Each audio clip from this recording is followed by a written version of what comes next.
దేవుని గూర్చి చెప్పిన దేవుడే, దేవుని గూర్చి చెప్పిన దేవుడే.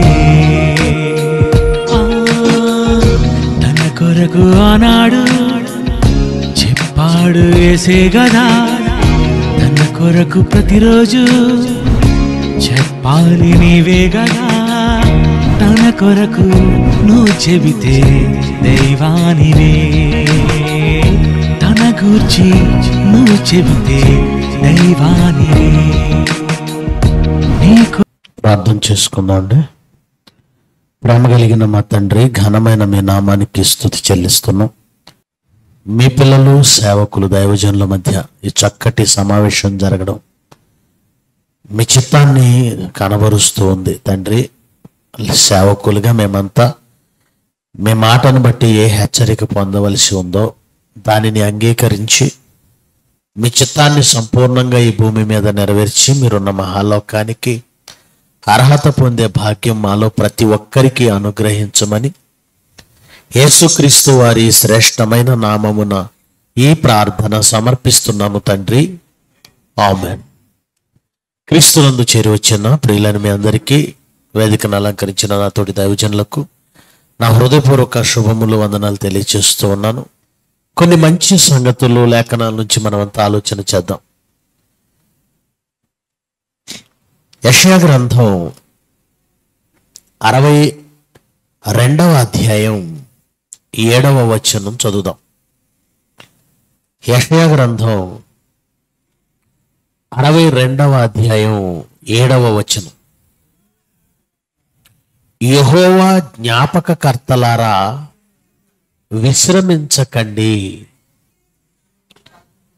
ఆయన యెరూషలేమును స్థాపించు వరకు, లోకమంతటా దానికి ప్రసిద్ధి కలగజేయ వరకు ఆయనను విశ్రమింపనీయకుడి. ఒక విశేషమైన విచిత్రమైన వాక్యం ఈ వచనంలో మనకు కనబడుతుంది. ఏమంటున్నాడు? యెహోవా జ్ఞాపకకర్తలారా. ఎవరండి వీళ్ళు? యెహోవా జ్ఞాపకర్తలంటే, జ్ఞాపకకర్తలంటే జ్ఞాపకం చేసేవాళ్ళు అని అర్థం. కార్యకర్తలంటే కార్యం చేసేవాళ్ళు, అంతే కదండి. ఒక పార్టీకి కార్యకర్తలు ఉంటారు, పార్టీ కోసం పనిచేస్తారని దాని అర్థం. జ్ఞాపకకర్తలు అంటే జ్ఞాపకం చేస్తారు. ఎవరు వీరు అంటే ఖచ్చితంగా సేవకులే. దానికి రుజువుగా పేతురు గారు రాసిన మాటను ఒకసారి చూద్దాం.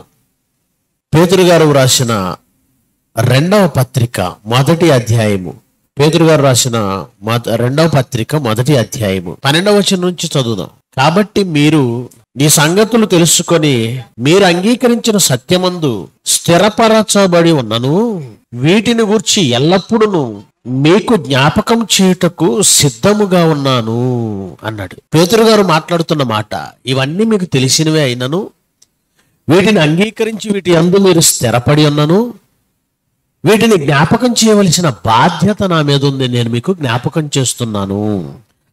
అలాగే తిమోతికి రాసిన పత్రిక చూడండి, 2వ పత్రిక 1వ అధ్యాయం 6వ వచనం. 2వ తిమోతి 1వ అధ్యాయం 6వ వచనం. ఆ హేతువు చేత నా హస్త నిక్షేపణము వలన నీకు కలిగిన దేవుని కృప వరము ప్రజ్వలింపజేయవలనని నీకు జ్ఞాపకం చేయుచున్నాను. ఏమంటున్నాడు? జ్ఞాపకం చేస్తున్నాను. అలాగే తిమోతికి రాస్తూ నువ్వు కూడా జ్ఞాపకం చేయి అంటే, జ్ఞాపకకర్తలు ఎవరు అంటే సేవకులు. సేవకులకు ఎన్నో పేర్లు మనకు తెలుసు. దైవజనులని పేరుంది, గృహ నిర్వాహకులు అని పేరుంది, వ్యవసాయకులు అని పేరుంది, దేవుని జత పనివారు అని పేరుంది, దాసులు అని పేరుంది, ప్రవక్తలని పేరుంది బైబిల్లో. కానీ ఒక సరికొత్త పదాన్ని మనం, అంటే అంతకు ముందు మీలో కొంతమంది చదివి ఉండొచ్చు, అర్థం చేసుకొని ఉండొచ్చు, కానీ ఎక్కువ శాతం మంది దాన్ని గమనించలేదనేది నా అభిప్రాయం. జ్ఞాపకకర్తలు అంటే మనము దేవుని గూర్చి అనేకులకు జ్ఞాపకం చేయవలసిన వాళ్ళం, ఆయన లేఖనములను అనేకులకు జ్ఞాపకం చేయవలసిన వాళ్ళం, ఆయన సంకల్పాన్ని లోకానికి జ్ఞాపకం చేయవలసిన వాళ్ళం.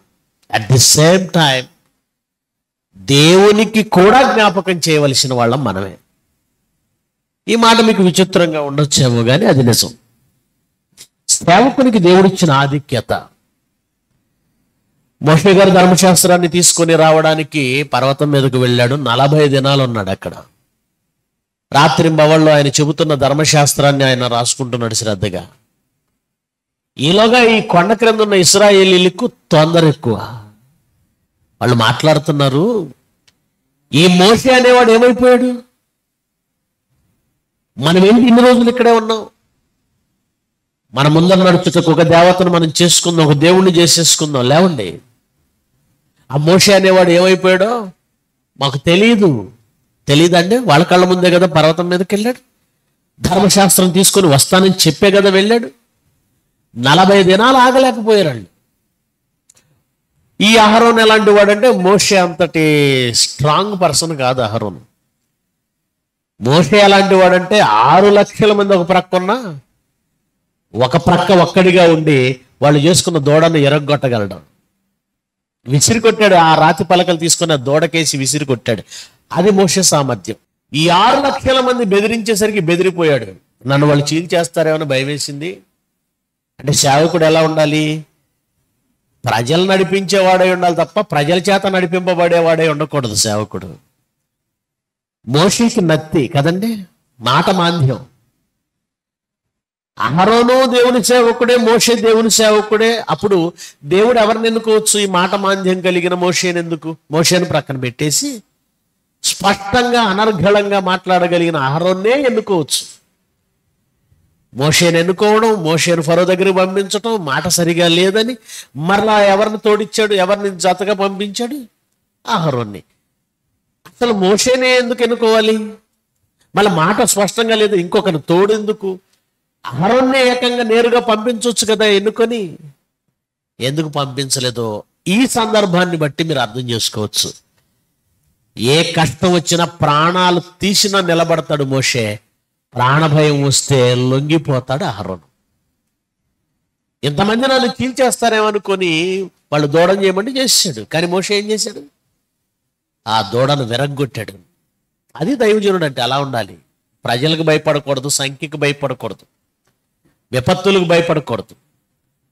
ఆ సందర్భంలో దేవుడు చాలా కోప్పడ్డాడండి. చాలా.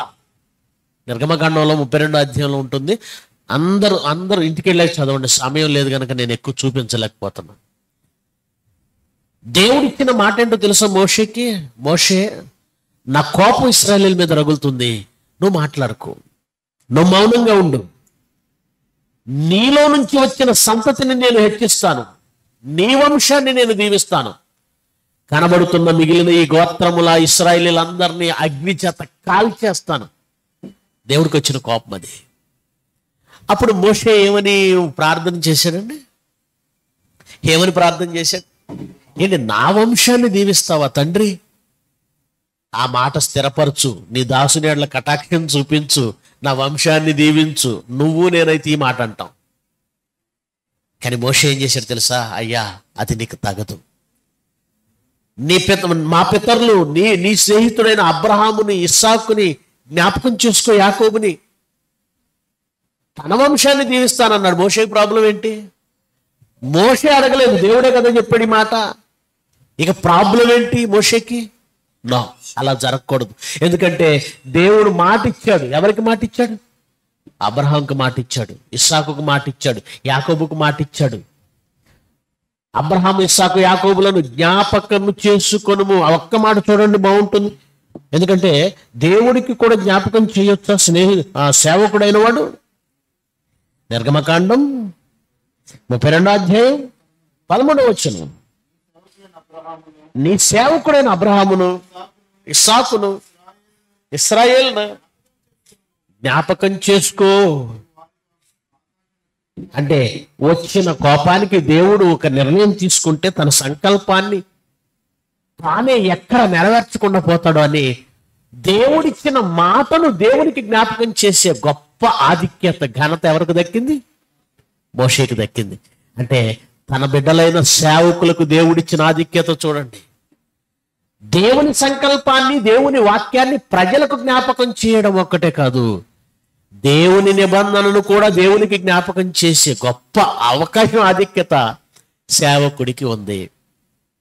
కార్యం చేసేవారిని కార్యకర్తలు అంటారు, జ్ఞాపకం చేసేవారిని ఏమంటారు? జ్ఞాపకకర్తలు. అంటే సేవకులుగా ఈరోజు మనకున్న మరొక బిరుదు అంటారు, లేదంటే మరొక గొప్ప నామం అంటారు, గొప్ప ఆధిక్యత అంటారు. సేవకులు అంటే జ్ఞాపకకర్తలు. ఇప్పుడు మరొకసారి యెషయా గ్రంథం 62:7 చదువుదామా? యెహోవా జ్ఞాపకకర్తలారా విశ్రమించకుడి, యెహోవా జ్ఞాపకకర్తలారా నిద్రపోకండి. ఎందుకు నిద్రపోకూడదు, ఎందుకు నిద్రపోకండి అని చెబుతున్నాడంటే, ఆయన యెరూషలేమును స్థాపించు వరకు లోకమంతటా దానికి ప్రసిద్ధి కలుగజేయు వరకు ఆయనను విశ్రమించనీకండి అన్నాడు. యెరూషలేమును స్థాపించు వరకు, లోకమంతటా దానికి ప్రసిద్ధి కలుగజేయు వరకు విశ్రమించకండి అన్నాడు. ఇంతకీ యెరూషలేమును స్థాపించడం అంటే ఆల్రెడీ ఇశ్రాయేలు దేశంలో ఒక యెరూషలేము ఉంది. దానిని మరలా స్థాపించేది ఏంటి? ఆయన మాట్లాడుతున్నది ఆ యెరూషలేము గురించా? ఒక పట్టణముగా ఈ భూమి మీద, ఒక దేశానికి రాజధానిగా ఉన్న ఒక పట్టణం గురించి మాట్లాడుతున్నాడా అంటే కాదు. ఆయన మాట్లాడుతున్న యెరూషలేము నూతనమైన యెరూషలేము, పరలోకపు యెరూషలేము, పైనుంచి వచ్చిన యెరూషలేము. ఆ యెరూషలేమేది? సంఘం. భూమి మీద ఉన్న యెరూషలేము అయితే యేసుక్రీస్తు చేత శపించబడింది. అది యెరూషలేమా ప్రవక్తల్ని చంపావు నువ్వు, నీ వద్దకు పంపబడిన వారిని రాళ్లతో కొట్టుచూ ఉండుదానా?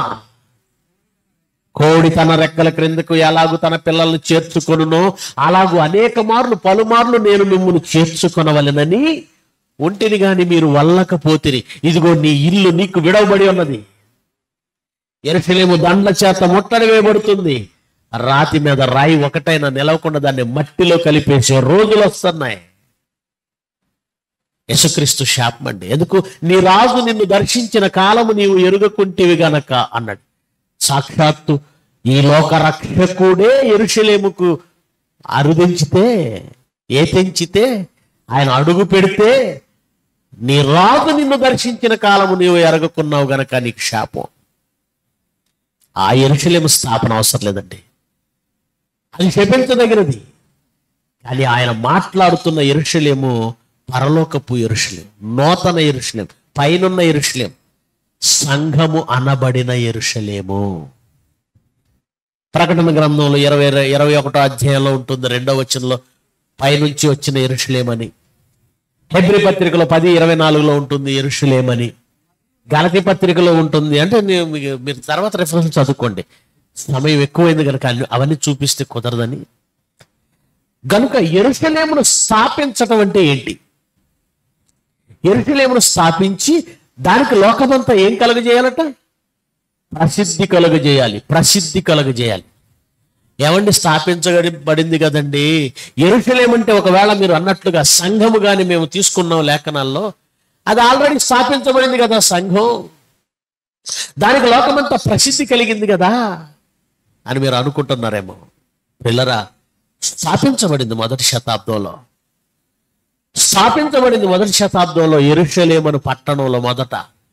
ఆ తర్వాత విస్తరిస్తూ ఉంది. స్థిరపరచబడిందా? ఆయా దేశాల్లో స్థిరపరచబడింది అనుకుందాం, యెరూషలేములో స్థిరపరచబడింది అనుకుందాం, యోదయ దేశంలో స్థిరపరచబడింది అనుకుందాం, ఇతర దేశాల్లో స్థిరపరచబడింది అనుకుందాం.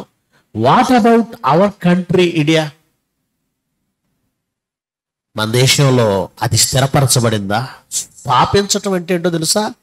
స్థాపన, ప్రారంభం అని చాలా మంది అనుకుంటారు. కానీ స్థాపించడం అంటే స్థిరపరచడం అని అర్థం అండి. క్రైస్తవులుగా మనం ఎప్పుడు అంటే క్రైస్తవ సంఘ చరిత్రను చదవటం మీద పెట్టిన ధ్యాస బైబిల్ చదవడానికి చాలా మంది సేవకులు పెట్టరండి. క్రైస్తవ సంఘ చరిత్ర అని పుస్తకాలు ఉంటాయి, నెట్లో ఇన్ఫర్మేషన్ ఉంటుంది. చాలా మంది సేవకులు గమనించానండి, దాని మీద ఎక్కువ పట్టు ఉంటుందండి. బైబిల్ మీద చాలా తక్కువ పట్టు ఉంటుంది. ఇలా అంటున్నాను నేను, ఏమనుకోవద్దు. వాక్యపట్నం ఇస్తూ ఉంటామండి, బహిరంగ సభల్లో వేదిక మీద వాక్యపట్నం ఇస్తుంటాం చాలా మంది సేవకులకి. దాన్ని చదవడానికి ఎన్ని తంటాలు పడతారో. కోర్స్ చూపు కనబడక ఇబ్బంది పడేవాళ్ళు ఉంటారు, దాని గురించి మాట్లాడడం లేదు. చూపు కనబడినా, స్పష్టంగా ఉన్నా, లైటింగ్ ఫుల్గా ఉన్నా, దానిలో బూతులు చదువుతున్న వాళ్ళే ఎక్కువ కనబడుతున్నారు. ఎందుకు, ఏంటి అని ఆలోచిస్తే బైబిలులో వ్రాయబడిన లేఖనాలపై పట్టు కంటే ఇతర పుస్తకాల మీద పట్టు క్రైస్తవులకు ఎక్కువ ఉంది అని అర్థమవుతుంది. ఎందుకు ఈ మాట ప్రస్తావించవలసి వచ్చింది అని అంటే, నిజంగా మన దేశంలో సంఘము, క్రైస్తవ్యం స్థిరపరచబడిందా? ఎందుకు లేదండి? ఎన్నెన్ని ఎకరాల పొలాలలో, ఎకరాల స్థలాల్లో సంఘాలు ఉన్నాయి. ఒక ఆర్సిఎం కావచ్చు, ఒక సిఎస్ఐ కావచ్చు, ఒక లోదర్న్ కావచ్చు, ఒక ఏమంటారు, ఒక సెవెంత్ డే అడ్వెంటిస్ట్ కావచ్చు, లేదంటే ఒక బ్యాప్టిస్ట్ కావచ్చు, చిన్న చిన్న సంఘాలు కావచ్చు. కొన్ని వందల ఎకరాలు, పదుల ఎకరాల్లో ఇంత విస్తారంగా మేము విస్తరించి ఉన్నాము, స్థిరపరచబడింది, తిరుగులేదు అనుకుంటున్నారేమో. మీరు స్థిరపరచబడింది అనుకుంటున్నది స్థలాలు, ఆస్తులు, నిర్మాణాలు, డాక్యుమెంట్ల మీద కనిపించేటువంటి భూమి. ఇది తీసేయటం పెద్ద విషయం కాదండి. ఎందుకంటే మోడీ గారు ఆల్రెడీ ముస్లిం ఆస్తులన్నింటికి ఒక చట్టం చేసేసి లాగేసుకుంటున్నాడు. వక్ఫ్ చట్టం. ముస్లింలకు సంబంధించినటువంటి ఏవైతే ఈ మస్జిదులు కానీ, మదరసాలు కానీ, వాళ్ళకి సంబంధించిన బోర్డు కింద ఉన్నటువంటి కొన్ని వేల ఎకరాలు, ఎందుకు వాళ్ళకి వేల ఎకరాలు అని కొత్త చట్టం తీసుకొచ్చి అవన్నీ మొత్తం లాగేసుకోవడానికి చూస్తున్నారు. నెక్స్ట్ టార్గెట్ ఏంటో తెలుసా? క్రైస్తవ సంఘాల కింద ఉన్న ఆస్తులు మొత్తం లాగేస్తారు. అంటే క్రైస్తవ్యం స్థిరపరచబడింది అని ఈ స్థలాలు, ఈ చర్చిలు, ఈ బిల్డింగులు, ఈ ఆస్తులు చూసి చంకలు కొట్టుకుంటున్నాము మనం. అంటే అవును, ఇది తీసేయడం ఎంతసేపు, నెక్స్ట్ గెలిచాడంటే మొత్తం లేపేస్తాడు. నెక్స్ట్ గెలిచాడంటే అసలు కాన్స్టిట్యూషన్ మార్చేస్తున్నాడు, రాజ్యాంగాన్ని మార్చేస్తాడు. మనం ఇంకెక్కడ స్థిరపడ్డాం? స్థిరపడడం అంటే ఏంటి? స్థిరపడడం అంటే ఏంటి? ఒక ఎగ్జాంపుల్ చెప్తాను నేను. తెనాలి పట్టణంలో చెన్నై నుండి అనుకుంటానండి ఒక సంఘం వచ్చింది. లోకల్గా వాళ్ళకు కొంతమంది విశ్వాసులు ఉన్నారు. వీళ్ళంతా కలిసి తెనాలి పట్టణంలో సువార్తకు బయలుదేరారు. సువార్తకు బయలుదేరినప్పుడు ఆ పక్కనే ఒకడు ఉంటాడండి, సుగ్గుణ లంకలో కరుణాకర సుగ్గుణ అని. పేరు సుగ్గుడే కానీ వాడి వర్తుకంతా దుర్గుణాలే. వీడు కొంత బ్యాచ్ వేసుకొని వచ్చి ఈ సువార్త చేసే పాస్టర్లను అడ్డుకున్నాడండి. అడ్డుకొని కొన్ని ప్రశ్నలు అడిగాడండి. ఆ ప్రశ్నలు అడగగానే వాళ్ళు సువార్త చేయడం ఆపేసి మొత్తం సర్దుకొని వెనక్కి వెళ్ళిపోయారండి. జరిగింది చెప్తున్నాను. ఇప్పటికీ ఆ వీడియో కరుణాకర సుగ్గుణ ఛానల్లో ఉండొచ్చు. ఎందుకంటే అవి గొప్ప విజయాలుగా వాళ్ళ ఛానల్లో పెట్టుకుంటారు. సువార్త ఆపేశాం, సువార్తికులు కొట్టాం, బైబిల్ దించేసాం.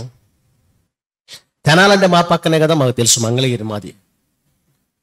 వాళ్ళు ఎందుకు సువార్త ఆపేశారు? ఇంతకీ వాళ్ళు ఏం ప్రశ్నలు అడిగారు అంటే, చూడండి ఏం ప్రశ్నలు అడిగారు. మత్తయి సువార్త 15వ అధ్యాయం 21 నుండి చదువుదాం. మత్తయి సువార్త 15వ అధ్యాయము 21 నుంచి. యేసు అక్కడ నుండి బయలుదేరి తూరు సీదోన్ల ప్రాంతాలకు వెళ్ళగా, ఇదిగో ఆ ప్రాంతముల నుండి కనాను స్త్రీ ఒకటి వచ్చి, కనాను స్త్రీ ఆ ప్రాంతాల్లో నివసిస్తుంది. అక్కడ ఉండవలసింది ఎవరు? యాక్చువల్గా ఇశ్రాయేలీలు. కానీ ఎవరున్నారు అక్కడ? కనాను స్త్రీ ఉంది. ఆ ప్రాంతాల నుంచి వచ్చి ప్రభువా, దావీదు కుమారుడా, నన్ను కరుణించుము, నా కుమార్తె దయ్యము పట్టి బహు బాధపడుచున్నదని కేకలు వేశాను.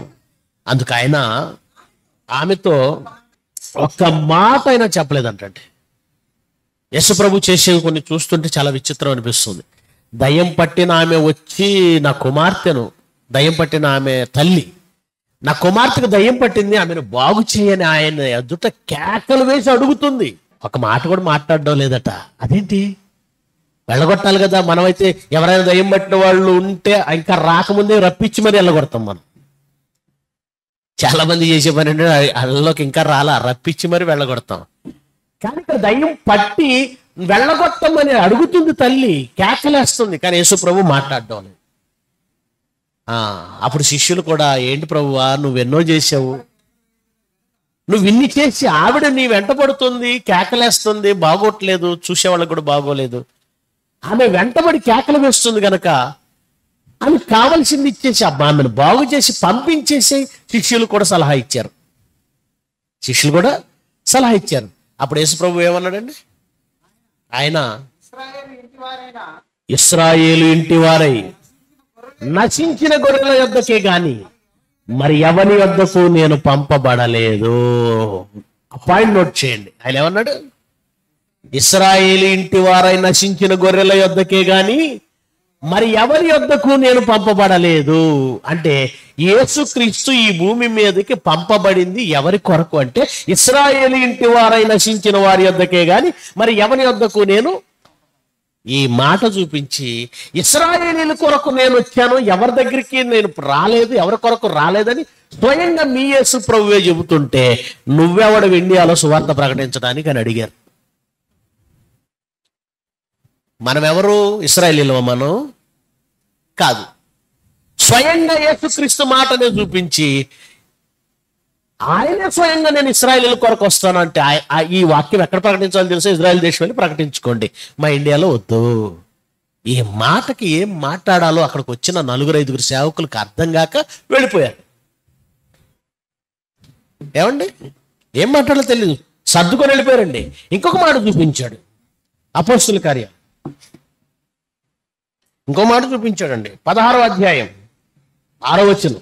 16వ అధ్యాయం అపోస్తుల కార్యాలు 6వ వచనం. ఆసియాలో వాక్యము చెప్పకూడదని పరిశుద్ధాత్మ స్వయముగా ఆటంకపరిచింది. చూశారా? పౌలుని, బర్నబాని ఆటంకపరిచిందట. ఎవరు? పరిశుద్ధాత్మే. ఆసియాలో వాక్యం ప్రకటించకండి అది కూడా చూపించి స్వయంగా యేసుక్రీస్తే నేను ఇశ్రాయేలు ఇంటి వారై నశించిన గొర్రెల వద్దకే వచ్చానన్నాడు. ఇక్కడ స్వయంగా పరిశుద్ధాత్మ ఆసియాలో వాక్యం ప్రకటించకూడదని చెప్పింది. ఇండియా ఎక్కడుంది? ఆసియాలో ఉంది. మీరు ఎలా ప్రకటిస్తారు ఇక్కడ? ఈ ప్రశ్నలకేనండి సమాధానం దొరక్క మొత్తం చాప చుట్టేసుకుని వెళ్ళిపోయారు. ప్రియులారా, ఇప్పుడు మనం ఏం చేయాలి? పోనీ ఇదే ప్రశ్న మిమ్మల్ని అడిగితే మీరేం చేస్తారు? సమాధానం చెప్పాలా వద్దా? చెప్పాలా వద్దా? ఒకవేళ ఈ మాటలు బేస్ చేసుకుంటే మనం సువార్త ఆపేయాలి, ఖచ్చితంగా ఆపేయాలి. ఇదే రైట్ అయితే మనం ఏం చేయాలి? ఇండియాలో ప్రకటించకూడదు మరి. కానీ ఆయన సంకల్పంలో అన్యజనులు కూడా యూదులతో పాటు సమాన వారసులు, అన్ని జనుల్లో సువార్త ప్రకటించమని చెప్పాడు. చెప్పలేదా? చెప్పాడు. కీర్తనల గ్రంథం 96వ అధ్యాయం 3వ వచనం మరియు 10వ వచనం చదవండి. ఇశ్రాయేలు ఇంటి వారై నశించిన గొర్రెల యొద్దకే గాని మరి ఎవరి యొద్దకు నేను పంపబడలేదని ఏ దేవుడు చెప్పాడో ఆ దేవుడే అన్ని జనులలో ఆయన మహిమను ప్రచురించండి. సమస్త జనములలో ఆయన ఆశ్చర్య కార్యములను ప్రచురించండి. 10వ వచనం. యెహోవా రాజ్యం చేయుచున్నాడు, లోకం కదలకుండా స్థిరపరచబడి ఉన్నది. న్యాయమును బట్టి ఆయన జనులను పరిపాలన చేయుచున్నాడు. ఈ వార్తను అన్ని జనులలో ప్రకటించండి. ఎక్కడ ప్రకటించాలి? ఇశ్రాయేలు ఇంటి వారై నశించిన గొర్రెల యొద్దకే నేను పంపబడ్డాను కానీ మరి ఎవరి యొద్దకు పంపబడలేదన్న యేసు ప్రభు మాటను చూపించి, ఆసియాలో వాక్యం ప్రకటించకూడదని అపోస్తలుల కార్యాల్లో 16:6లో ఉన్న మాటను చూపించి మాట రాకుండా చేశారు. కానీ ఒక ప్రక్క చూస్తే దేవుడు అన్ని జనుల్లో ప్రకటించని సువార్త అన్నాడు. ఇప్పుడు ఈ సంకటంలోంచి బయట ఎలా పడాలి? నేను అదే చెప్పాను. సంఘ చరిత్ర మీద ఉన్న పట్టు, లేదంటే మరొక పుస్తకాల మీద ఉన్న పట్టు, బైబిల్ పై సాధించాలి.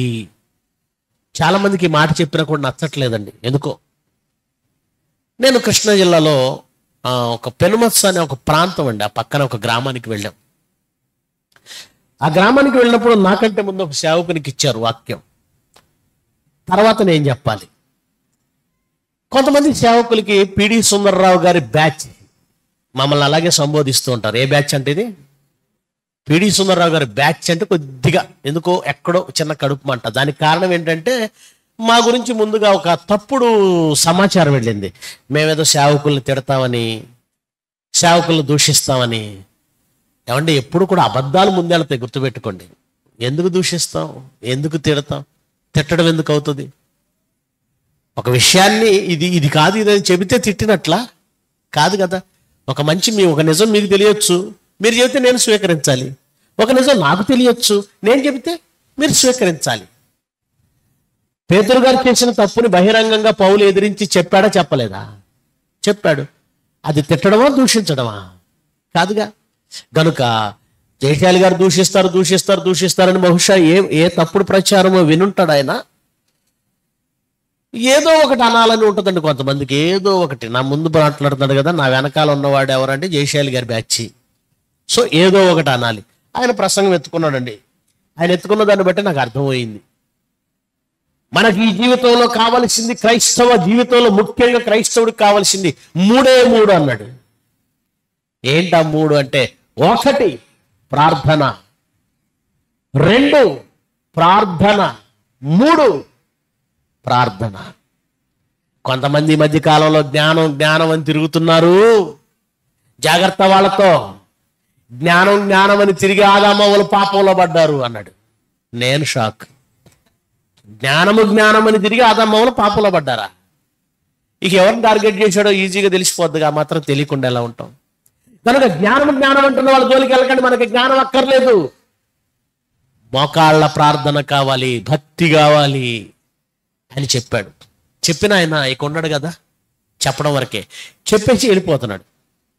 వెంటనే నాకు ఇచ్చారు. అప్పుడు నేనేం చేశానంటే, హోషేయ గ్రంథం 4వ అధ్యాయము 1వ వచనం చదువుదాం.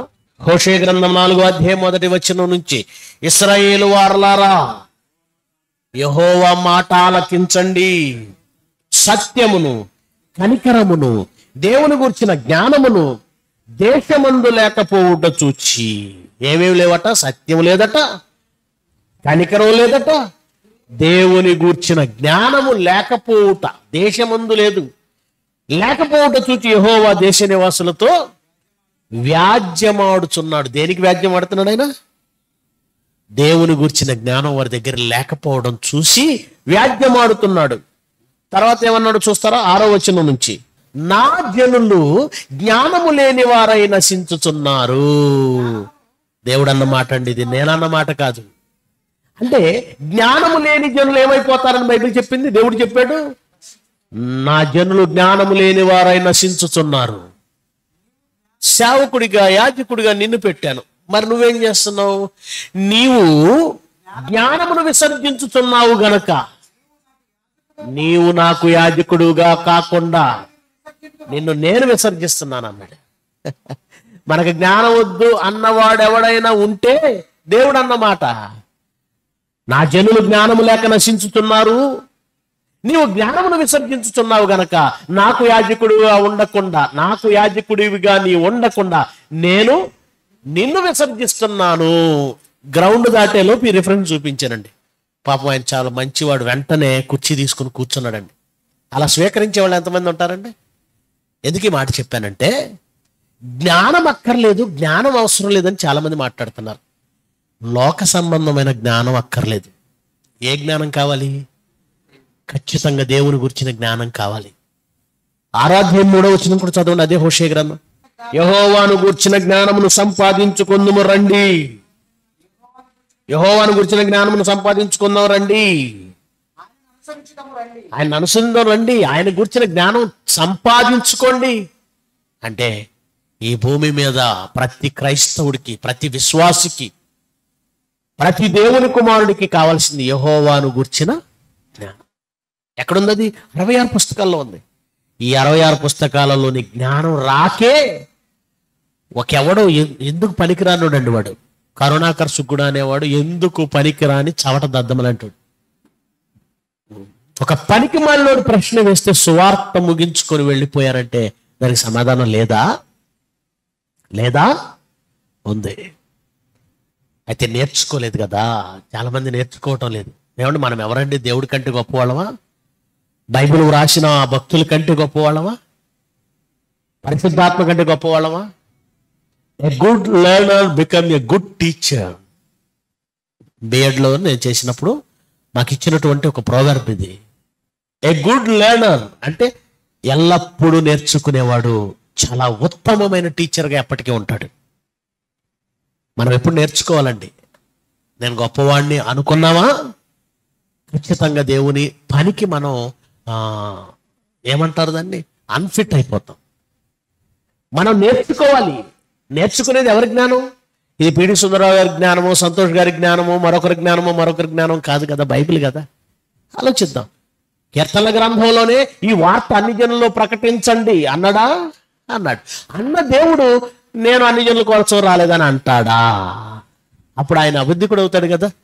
ఒక ప్రక్క అన్ని జనుల్లో ప్రకటించమని ఆయనే చెప్పి, ఇంకో ప్రక్క వచ్చి అన్ని జనుల్లో ప్రకటించకండి అని ఆయనే చెప్తే ఆయన దేవుడు ఎలా అవుతాడు? గనుక ఆయన ఎప్పుడు రెండు నాలుకల ద్వారాని ప్రదర్శించడం. కొంతమంది ఆయన మాట్లాడి రెండంచులు గల ఖడ్గం అండి అంటారు. రెండంచులు గల ఖడ్గం అంటే రెండు రకాలుగా మాట్లాడతాడని కాదు. మనమే దానికి తప్పుడు అర్థం ఇస్తున్నాం. రెండు పక్కల తెగిపోయేంత పదునుంటుందని దాని అర్థమే తప్ప రెండు రకాలుగా మాట్లాడతాడని చెప్పకండి. రెండంచులు గల ఖడ్గం అంటే రెండు రకాలుగా మాట్లాడతాడని కాదు. ఒక ప్రక్క అవునని ఇంకో ప్రక్క కాదని దేవుడు అనడు. ఒక ప్రక్క అవునని ఇంకో ప్రక్క కాదంటే అబద్ధికుడు అవుతాడు. సో దేవుని ప్రణాళికలో అన్ని జనులు ఉన్నారా లేరా అది మనం పరిశోధనాత్మకంగా తెలుసుకోవాలి.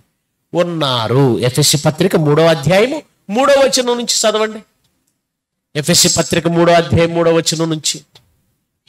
ఎట్లనగా క్రీస్తు మర్మము దేవదర్శనము వలన నాకు తెలియపరచబడినది అను సంగతి గూర్చి మునుపు సంక్షేపంగా మీకు రాసి తిని, మీరు దానిని చదివిన ఎడల చదవాలి. నేను రాసినది మీరు చదవాలి. చదివిన ఎడల మీరు చదివిన దానిని బట్టి ఆ క్రీస్తు మర్మమును గూర్చి నాకు కలిగిన జ్ఞానమును మీరు గ్రహించుకోగలరు. నాకు దర్శనం ద్వారా దేవుడిచ్చిన ఆ దర్శనంలో ఆ జ్ఞానం, మర్మమును గుర్చిన జ్ఞానం నాకు ఎలాగైతే తెలిసిందో అదే జ్ఞానం మీకు కలగాలంటే నేను వ్రాసినది మీరు చదివిన ఎడలా అన్నాడు. తర్వాత ఏమన్నాడు అంటే మనం చదవాలి. తర్వాత ఏమన్నాడు? నెక్స్ట్ వచ్చిన ఈ మర్మం ఇప్పుడు ఆత్మ మూలముగా దేవుని పరిశుద్ధులకు, అపోస్తలులకు, ప్రవక్తలకు బయలుపరచబడి ఉన్నట్లుగా పూర్వకాలమందు ప్రవక్తలకు తెలుసట, ఆ రోజు అపోస్తలులకు తెలుసట, కానీ మనుషులందరికీ అప్పుడు తెలియపరచబడలేదు. అప్పుడు ఏంటి మర్మం అంటే, ఈ మర్మం ఏదనగా అన్యజనులు సువార్త వలన క్రీస్తు యేసునందు యూదులతో పాటు సమాన వారసులు. సువార్త వలన వారు కూడా యూదులతో పాటు ఏమవ్వాలి? సమాన వారసులు. వాళ్ళు విశ్వాసానికి విధేయులవుతారు. వాళ్ళకి సువార్త ఉంది. అది మర్మం. ఒక ప్రక్క దేవుని మర్మములు సంకల్పంలో అన్ని జనులు కూడా యూదులతో పాటు సమాన వారసులు కావాలని ప్రణాళికని సిద్ధం చేసుకుంటే, మరో పక్క క్రీస్తు నేను యూదుల కొరకు మాత్రమే వచ్చానంటాడా? అంటే అర్థం ఉందా? దేవుని మాటకు ఆయనే గండి కొట్టినట్టు అవుతుందిగా. ఇంతకీ ఆయన సువార్త ప్రకటించే విషయంలోనైనా ఆ మాట అన్నాడు, ఇంకా దేని విషయంలోనైనా అన్నాడా? ఇది క్లారిటీ కావాలి. పరిశోధిస్తే కదా తెలిసేది. ఆయన ఈ మాట అన్నది దేని విషయంలో? సువార్త విషయంలో అన్నాడా? అలా అయితే ఆయనే సర్వలోకానికి వెళ్ళి సర్వ సృష్టికి ఏం చేయమన్నాడు? ఆయనే అన్నాడు ఆ మాట, సర్వలోకానికి వెళ్ళి సర్వ సృష్టికి. మరి ఆయనే రెండు రకాలుగా ఎందుకు మాట్లాడతాడు? ఎక్కడో మనమే అపార్థం చేసుకున్నాం. దేవుని మాటల్లో ఎప్పుడు తప్పు ఉండదు. ఇంతకు ఆయన ఏమన్నాడు చూస్తారా? ఆయన ఏమన్నాడు? మళ్ళీ ఒకసారి మత్తయి సువార్త 15వ అధ్యాయానికి రండి. సందర్భం ఏంటి అక్కడ? మత్తయి సువార్త 15వ అధ్యాయం 21 నుంచి 15:21. యేసు అక్కడి నుండి బయలుదేరి తూరు సీదోన్ల ప్రాంతములకు వెళ్ళగా ఆ ప్రాంతముల నుండి కనాను స్త్రీ ఒకతే వచ్చి, ప్రభువా, దావీదు కుమారుడా, నన్ను కరుణించుమని నా కుమార్తె దయ్యం పట్టి బహుబాధపడుచున్నదని కేకలు వేసి చెప్పాను. అందుకు ఆయనతో ఒక్క మాట ఏం చెప్పలేదు. అప్పుడు ఆయన శిష్యులు వచ్చి, ఈమె మన వెంబడి వచ్చి కేకలు వేయుచున్నది కనుక ఈమెను పంపివేయమని ఆయన్ని వేడుకొనెను. అందుకు ఆయన ఇశ్రాయేలు ఇంటి వారై నశించిన గొర్రెల యొద్దకే గాని మరి ఎవని యొద్దకు నేను పంపబడలేదు. ఈ మాటకు అర్థం అక్కడ జరుగుతున్న సందర్భం ఏంటో చూడండి. సువార్త గురించి సందర్భమా, స్వస్థత గురించి సందర్భమా? ఏంటండి అది? స్వస్థతలు గూర్చిన సందర్భం, సూచక క్రియలు గూర్చిన సందర్భం, సువార్తలు గూర్చిన సందర్భం కాదు. స్వస్థత చేయాలి, సూచక్రియ చేయాలి, దయ్యాన్ని వెళ్ళగొట్టాలి. అయితే దేవుని ప్రణాళిక ప్రకారం ఈ కార్యములన్నీ యేసుక్రీస్తు ఎవరి మధ్య చేయవలసి ఉంది? ఎవరి కొరకు చేయవలసి ఉంది? ఇశ్రాయేలీయుల కొరకు చేయవలసి ఉంది. ఇక్కడ సువార్త గురించి కాదు ప్రశ్న. ఇది సువార్త గురించిన ప్రశ్న కాదు, సువార్త గురించిన సందర్భం కాదు. ఆయన సూచక క్రియలు చేసే విషయమై నేను సూచక క్రియలు చేయడానికి ఎవరి యొద్దకు పంపబడ్డాను? ఇశ్రాయేలు ఇంటి వారి యొద్దకు పంపబడ్డాను. అలాగే 12 మంది శిష్యులను కూడా యేసుక్రీస్తు ఇద్దరిద్దరిగా పంపుచు ఆయన కూడా అదే మాట చెప్పాడు. ఏమన్నాడు ఆ రోజు కూడా? చదవండి, మత్తయి సువార్త 10వ అధ్యాయము 5వ వచనం. మత్తయి 10:5.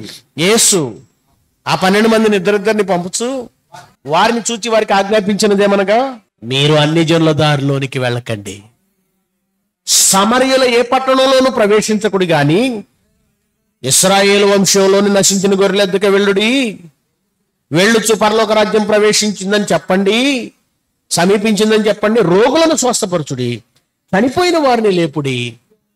ప్రిలరా, యేసుక్రీస్తు 12 మందిని పంపుతూ కూడా ఇదే మాట చెప్పాడు. ఎక్కడికి వెళ్ళమన్నాడు?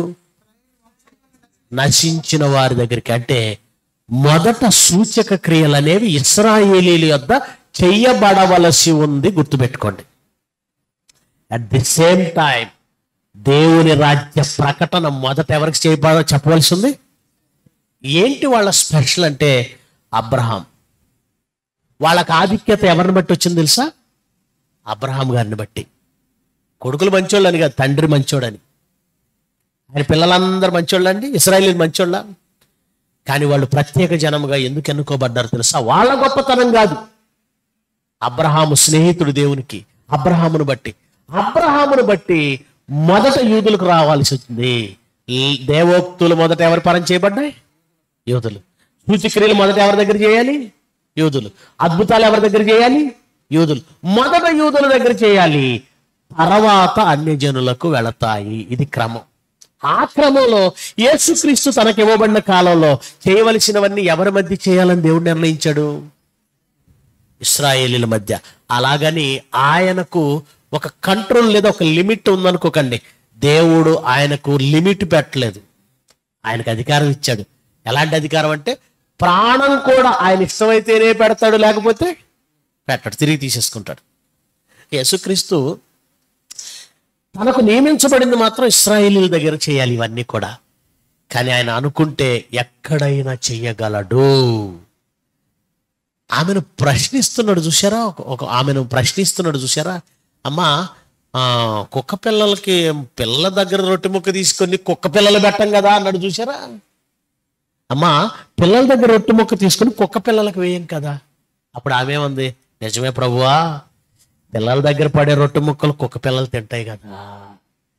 అమ్మా, నీ విశ్వాసం గొప్పది, వెళ్ళమ్మా, నీ కుమార్తె బాగుపడింది. ఈ మాటల ఆంతర్యం ఏంటి? తనకు ఎక్కడైనా చేసే అధికారం ఉంది, కానీ ఆమెను పరీక్షించాలనుకున్నాడు, పరీక్షించాడు. రెండవది, అసలు రూల్ ఏంటంటే యేసుక్రీస్తు మరణించి తిరిగి లేచేంత వరకు ఎవరి మధ్య జరగాలి? ఇవన్నీ ఇశ్రాయేలీయుల మధ్య జరగాలి. తర్వాత వాళ్ళ దగ్గరికి వెళ్ళాలి. యేసుక్రీస్తు మరణించి తిరిగి లేచాడు. తిరిగి లేచి వచ్చి ఏం చెప్పాడు తెలుసా? మీరు సర్వలోకానికి వెళ్ళి సర్వ సృష్టికి. ఏంటండి ఆయన చనిపోయి తిరిగి లేచినప్పటికీ చనిపోక ముందటికి ఏంటి తేడా అంటారా? ధర్మశాస్త్రం తేడా. ధర్మశాస్త్రం ఆయన మరణించి తిరిగి లేచేంత వరకు ఇశ్రాయేలీయుల మీద ఏది ఏలుతుంది? ధర్మశాస్త్రం. ధర్మశాస్త్రం ప్రకారం మొదట ఎవరికి దక్కాలవన్నీ? అన్ని జనులకు కాదు, ఇశ్రాయేలీయులకి. ఎప్పుడైతే యేసుక్రీస్తు సిలువలో మరణించాడో ఈ ధర్మశాస్త్రం అనే ఈ ప్రతిని సిలువకు మేకులు కొట్టి దాని చేవ్రాతను తుడిచేశాడో, ఎప్పుడైతే ధర్మశాస్త్రాన్ని తన శరీరం ముందు కొట్టివేశాడో అడ్డం లేకుండా ఎత్తివేశాడు. ఎఫెసీ పత్రిక 2వ అధ్యాయం 14వ వచనం చదవండి. ఆయన మన సమాధానం. మన అంటే ఒకరేమో ఇశ్రాయేలీలు, మరొకరేమో అన్యులు. ఆయన ఎఫెసీయులు అన్యులైతే పౌలు గారేమో యూదుడైన పౌలు గారు అన్యులైన ఎఫెసీయులతో మాట్లాడుతూ అంటున్నాడు, ఆయన మన సమాధానమై ఉండి అన్ని జనులైన మీకు మాకు ఉండిన ద్వేషము. అంటే అన్యులు ఇశ్రాయేలీలు ఒక రకంగా కలవకుండా చేసిన ఒక నియమం, చట్టం ఏదో తెలుసా? ధర్మశాస్త్రం. ఇప్పుడు యేసుక్రీస్తు సిలువలో ఏం చేసేసాడంటే మీకును మాకును మధ్య ఉండిన ద్వేషమును అనగా విధి రూపకమైన ఆజ్ఞలు గల ధర్మశాస్త్రమును తన శరీరమందు కొట్టివేయుట చేత మధ్య గోడను పడగొట్టాడు అన్నాడు. అంటే అప్పటిదాకా ఏముంది? గోడ ఉంది. ఏమంటే ఇటువైపు గోడ ఉంది. ఇటు నేను వెళ్ళడానికి అవుతుందా? నేను నెక్స్ట్ టైం వచ్చేటప్పటికి ఈ గోడ పడగొట్టేసి ఇక్కడ ఒక ద్వారం పెట్టారనుకోండి, ద్వారం పెట్టాక వెళ్ళొచ్చా? అదేంటి పోయినసారి ఇటు వెళ్ళొద్దు అన్నారు, ఇప్పుడు ఎందుకు వెళ్ళమంటున్నారా అని అడిగాను అనుకోండి, నా అంత తెలివి తక్కువ ఇంకొకడు. అప్పటి వరకు ఇప్పుడు వచ్చినప్పుడు గోడ ఉంది, నెక్స్ట్ టైం వచ్చేసరికి ఆ గోడను ఏం చేశారు? అది తేడా. యేసుక్రీస్తు సిలువకు వెళ్ళక ముందు వరకు కూడా ధర్మశాస్త్రం అనే మధ్య గోడ ఉంది. ఆ నియమాన్ని బట్టి వెళ్ళలేదు. ఎప్పుడైతే యేసుక్రీస్తు మధ్య గోడను పడగొట్టాడో నెక్స్ట్ ఏం చేశాడు? ఆయనే మీరు సర్వలోకానికి వెళ్ళి సర్వ సృష్టికి. గనుక యేసుక్రీస్తు నేను ఇశ్రాయేలు ఇంటి వారై నశించిన గొర్రెల యొద్దకే గాని మరి ఎవరి యొద్దకు పంపబడలేదన్న మాట ఆయన స్వస్థత చేయడం విషయంలో వాడిన పదం అది. ఇంకా చెప్పాలంటే, ఇంకా క్లియర్గా చెప్పాలంటే, ఆయన శరీరధారిగా ఉన్న దినములలో ఇశ్రాయేలీల మధ్య మాత్రమే పరిచర్య చేయాలి. శరీరధారి అయిన దినములలో ఆయన మరణించి తిరిగి లేచాక ఆయన శిష్యులు ఎక్కడికి వెళ్ళాలి? సర్వలోకానికి. ఇది ఆయన ప్రణాళిక. అర్థమైందా? గనుక ఏ మాట ఎప్పుడు వాడాడో, ధర్మశాస్త్రం ఉన్నప్పుడు వాడిన మాట ఏది, ధర్మశాస్త్రం తీసేసిన తర్వాత వాడిన మాట ఏది, నియమం ఉన్నప్పుడు నియమం లేనప్పుడు. తేడా ఉంది కదా. నియమం ఉన్నప్పుడు నియమం లేనప్పుడు. ఒకప్పుడు ఆస్తి హక్కు చట్టం ఉండేదండి. మన ఇండియాలో పెద్దవాళ్ళకి తెలుసు. ఆస్తి హక్కు చట్టం అంటే ఏంటి? నువ్వెంతైనా సంపాదించుకునే హక్కు నీకు ఉంది. ఆ తర్వాత కాలంలో ఆస్తి హక్కు చట్టం తీసేశారు. ఇంత పరిధి దాటి నువ్వు సంపాదిస్తే ట్యాక్స్ కట్టాలి గవర్నమెంట్కి. అంతకుముందు ఆస్తి హక్కు చట్టం ఉంది, నువ్వెంతైనా సంపాదించుకో, ట్యాక్స్ కట్టాల్సిన అవసరంతో. ఇప్పుడు ఆస్తి హక్కు చట్టం తీసేశారు. ఇప్పుడు నువ్వు చచ్చినట్టు ఏం చేయాలి? అంటే చట్టం ఉన్నదానికి చట్టం లేని దానికి తేడా ఉందా? చట్టం ఉంది, చచ్చినట్లుగా కట్టాలి. చట్టం లేదు, ఫ్రీ. గనుక ఎప్పుడైతే యేసుక్రీస్తు చట్టాన్ని ఎత్తేసాడో అన్ని జనుల దగ్గరికి వెళ్ళడానికి మార్గం సుగమమైంది. ఇది అంత సబ్జెక్ట్ వాడికేం తెలుసండి? కరుణాకర సుగుణకి వాడికి తెలియదు, కానీ ఎవరికి తెలియాలి? మనకు తెలియాలి. చాపు చుట్టుకుని ఎందుకు వెళ్ళాం? ఇక అపోస్తుల కార్యాలు 16వ అధ్యాయం 6వ వచనానికి వద్దామా? ఏమన్నా అక్కడ క్లియర్గా ఆసియాలో వాక్యం ప్రకటించకూడదని పరిశుద్ధాత్మ ఆటంకపరిచింది కదండి అంటారా? అలా అయితే ఇంకొంచెం ముందుకు వెళ్ళండి. అదే అపోస్తుల కార్యాల్లో. అపోస్తుల కార్యాలు 19వ అధ్యాయము 23 నుంచి చదువుదాం. 23 నుంచి. ఆ కాలమందు క్రీస్తు మార్గమును గూర్చి చాలా అల్లరి కలిగెను.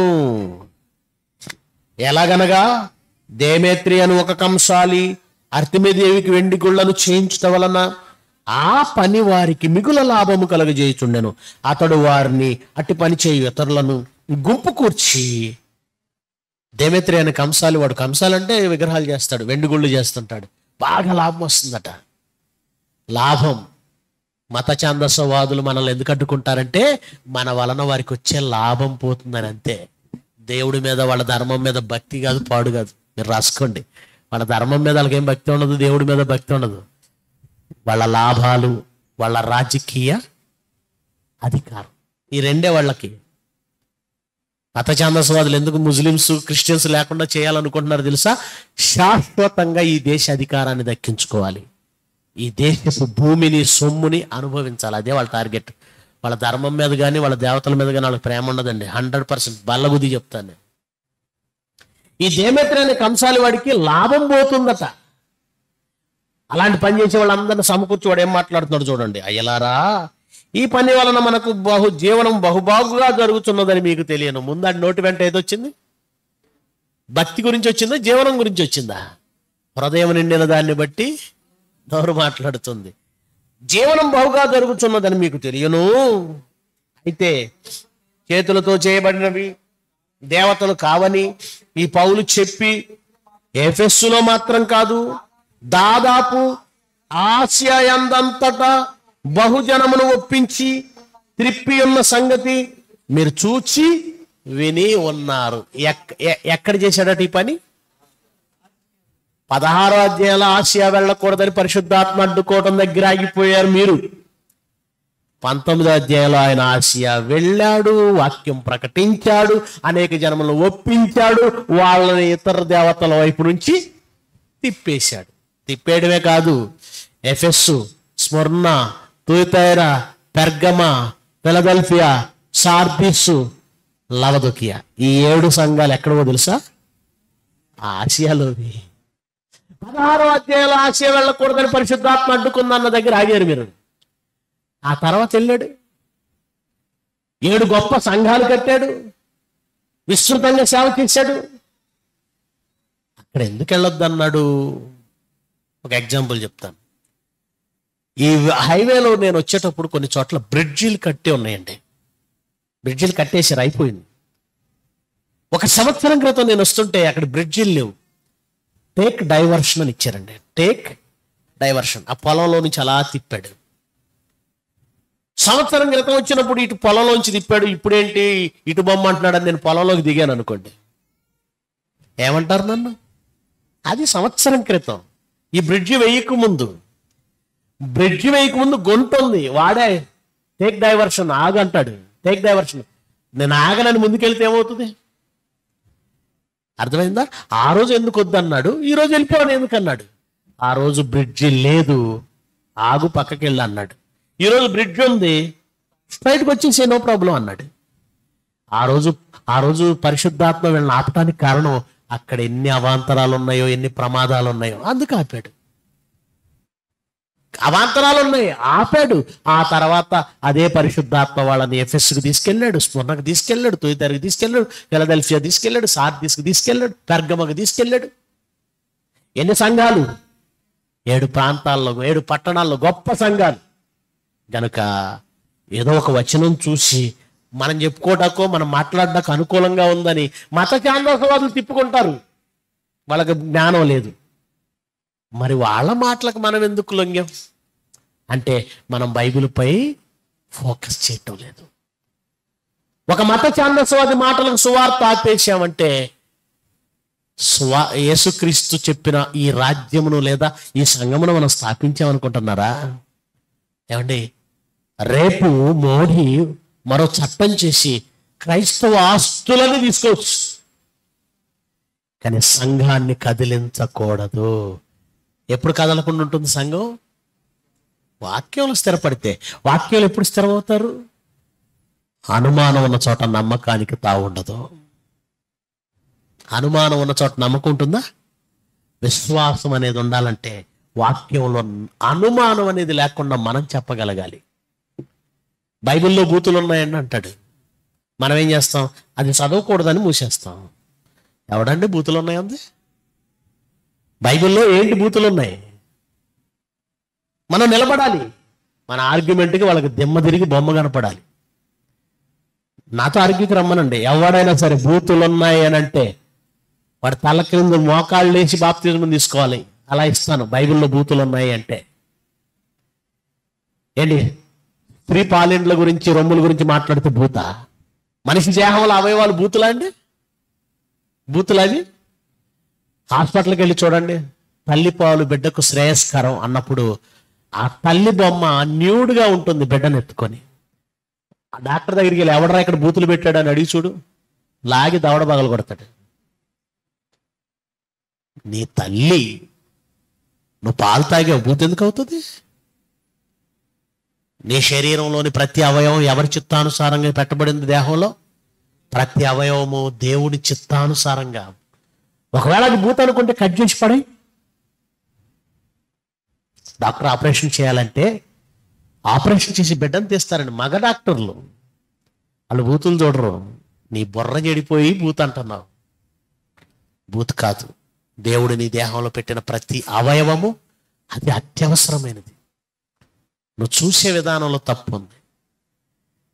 ఆయన ఏం మాట్లాడాడు? దేవుడు బూతులు ఏం మాట్లాడాడు? ఎవరు లోతు పిల్లలు చేసిన తప్పుని ఉన్నదన్నట్టుగా రాయించాడు. అది భూత? లోతు పిల్లలు చేసిన తప్పు అది దేవుడు చేయమన్నాడా? పోనీ దాన్ని మెచ్చుకున్నాడా? జరిగింది యాజిటీజ్గా చెప్పడం భూత అవుతుందా? నిర్భయ చట్టం తెలుసు కదండి మీకు. నిర్భయ చట్టం ఎందుకు వచ్చింది? ఢిల్లీలో ఒక అమ్మాయిని అత్యంత పాశవికంగా రేప్ చేసి చంపారండి. బస్సులో, కదులుతున్న బస్సులో రాత్రి 9 గంటలకి. 17 ఏళ్ల కుర్రాడు. ఏమండి వీళ్ళు అత్యాచారం చేసిన తర్వాత వీడి సైకోయిజం చూపించాడు. బస్సులో ఉండే ఒక రాడ్డు తీసుకొని ఆమె శరీర భాగాల్లోకి, అంటే ఆమె మూత్రావయవాలలోనికి ఆ రాడ్డును ప్రవేశపెట్టి లోపల పేగులు తెగిపోయేలాగా ఇలా ఇలా ఇలా పొడిచాడటండి. అది నాకెలా తెలిసింది? పేపర్ వాడు రాశాడు. ఇలా జరిగిందని పేపర్ వాడు రాశాడు. ఈ బుద్ధిహీనులు ఎవడైనా ఈ పేపర్ వాడు బూతులు రాశాడు అంటారా? ఎవరైనా అంటారా? జరిగింది చెబితే భూత? దేవుడు యథార్థవంతుడు. జరిగింది జరిగినట్టు చెప్తాడు. ఆయన సమాచారం ఇస్తాడు. బైబిల్ ఉన్న వాస్తవం చెప్తుంది. భూత అది? అలా అనుకుంటే చూపించేటువంటి ఛానల్స్ అన్ని బూత్ ఛానల్స్ అవుతాయి. శరీరంలో ఉన్న అవయవాలే బూతులు అయితే నీ కూతురు డాక్టర్ ఎందుకు చదివిస్తున్నావు? బూతులు చూపిస్తున్నావా నీ కూతురికి? మా నాన్నగారు హాస్పిటల్కి వెళ్ళినప్పుడు అండి, హాస్పిటల్లో ఉన్నారు ఆయన. పక్క బెడ్ పేషెంట్, ఆయన వయసు ఒక 40 నుంచి 45 ఏళ్ళు. చదువుతున్న డాక్టర్లు అందరూ లేడీస్ కానీ జెంట్స్ కానీ వచ్చేసారు. అతని ప్రాబ్లం హెర్నియా. పూర్తిగా బట్ట తీసి నిలబెట్టి ఒక ప్రొఫెసర్ మాట్లాడుతున్నారు, వీళ్ళు చూసి నోట్స్ రాసుకుంటున్నారు. బూతులు అంటావా? మానేసే అయితే కూతుర్ని డాక్టర్ చేయించుకో. జ్ఞానం లేనివాడు మాట్లాడతాడు అవి బూతులని. బొత్తిగా జ్ఞానం, బొత్తిగా వివేకం లేనివాడు. గనక బైబిల్ను తప్పు పట్టగలిగిన వాడు ఉండకూడదు మనం ఉన్నంత వరకు. కనుక ఎవడో అజ్ఞాని లేచి ఇదిగో యేసు ప్రభు ఇలా అన్నాడు, ఆసియాలో వాక్యం ప్రకటించకూడదు అన్నాడు. ఇంకో నిజం చెప్పమంటారా? ఆ రోజు ఆసియా అన్నది ఒక చిన్న దేశం, మైనర్ దేశం. ఆసియా ఖండం గురించి మాట్లాడలేదు అక్కడ అపోస్తుల కార్యాల్లో 16వ అధ్యాయంలో. అది ఆసియా మైనర్, ఒక చిన్న దేశం గురించి మాట్లాడాడు. అక్కడ ఒక ప్రాబ్లం ఉంది కనుక ఆపాడు. ఆ తర్వాత వాళ్ళు వెళ్ళారు అక్కడికి. ఆసియా ఖండం ఇప్పుడైంది, అప్పుడు ఆసియా ఖండం కాదు అది.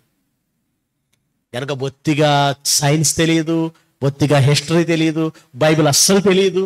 అలాంటి మూర్ఖుల మాటలు విని సువార్తాపడం ఏంటి?